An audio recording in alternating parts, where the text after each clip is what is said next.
It is intriguing, but it is necessary.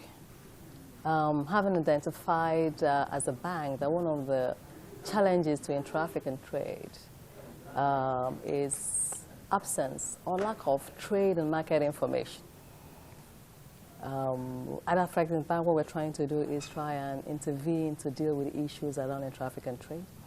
We want intra-African trade to grow. Currently, it's at about $170 billion US.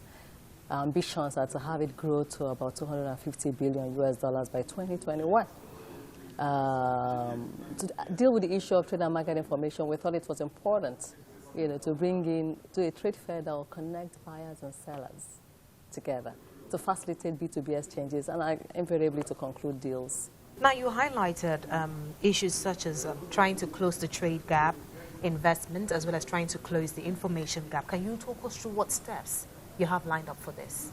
In addition to the trade fair, which will physically bring in buyers and sellers, we're also developing a trade information portal. At the end of the day, what that essentially means when we say there's a trade information gap is that people don't know where to source raw materials, they don't know where the markets are, they don't even know what the rules of trade are in various countries, they don't know which partners, financial partners, to deal with the intra-African trade. So we're trying to build a trade information portal. This is the first step towards building the trade information portal by bringing in the buyers and sellers, so you know what goods are available. You even know what the investment opportunities are, and where they are. In that sense, we begin to develop a trade information portal, a digital portal. We will also, while the trade fair is physical, it will also be virtual. So we're developing, as part of the trade portal, a digital platform, so that those who cannot be there present, first, goods that are being traded at the physical trade fair can also be traded online. And those who are not physically there can actually buy products on the digital platform. It is actually refreshing to have conversations around leveraging on digital technology and industrializing trade across Africa. Now let's talk about the progress so far with the AF Continental Free Trade Agreement. AFCFTA, African Continental Free Trade Area, was signed by 44 African countries in March this year. As we often say, that was a political agreement, and I'm sure, and a lot of them have gone back to do the ratification, and so that it comes into law, into force in the various countries.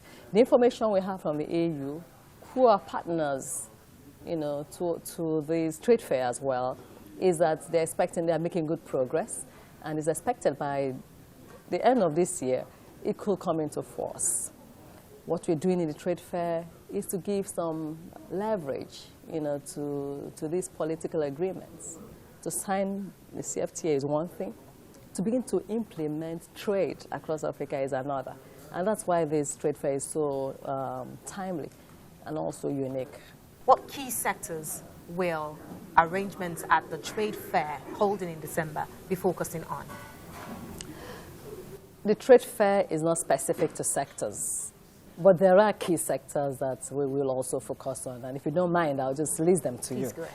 We have the agriculture and agro-processing, automotive, clothing and textile, the diaspora, education, energy and power, construction, consumer goods, the creative industry, engineering, entertainment, finance, innovation, light manufacturing, healthcare, heavy industries, ICT, infrastructure, development, logistics, mining, standards and quality infrastructure. In terms of collaborations for effectiveness, which partner agencies or countries or organizations will AFREXIM Bank be working with? Aside from the fact that we have partners that we're working with right now, obviously the AU being one of them, I talked about the Export Development Authority of Egypt, which is a parastatal under the Ministry of Trade and Industry of Egypt, the UNECA, ATPC arm of the UNECA, ITC, the International Trade Center, ITFC, Afro Champions Initiative of the African Union, World Trade Center, Miami, and the Pan-African Chamber of Commerce. We are open to other partnerships. We will need other partnerships. We're talking to, this is one of the reasons of this trade fair, to attract other partners in the financial services sectors, governments as well. Questions have also come out, are you going to have people from outside the country, outside the continent? The answer is yes. We'll attract where, you know, a lot of the other countries like Brazil, Russia, India, China. A number of them have shown a lot of interest, and we can understand why, because the trade fair was also open to them, especially in the context of capital investment goods.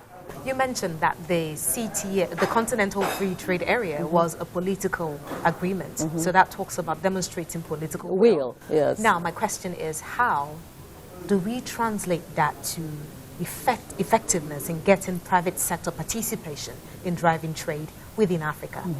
Well, there are a number of initiatives, and by the way, the CFTA, when it was signed, also included a business summit that attracted private sector. So they were a part of the conversation. Absolutely, absolutely. And at the end of the day, it's the private sector that will that will facilitate the trade. That would actually do the trade, because what you're looking for is to have this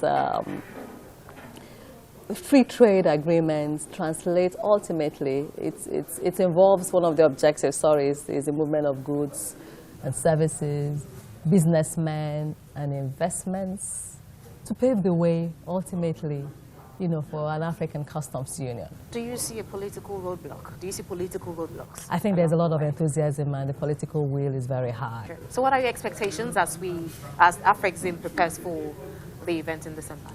Well, what we're doing is to call on like-minded organizations to, well, first of all, to assist with marketing the program.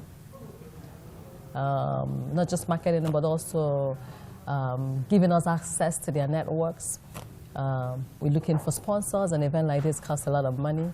And also, we want to attract, to meet the targets we have set for ourselves, about 1,000 exhibitors, you know.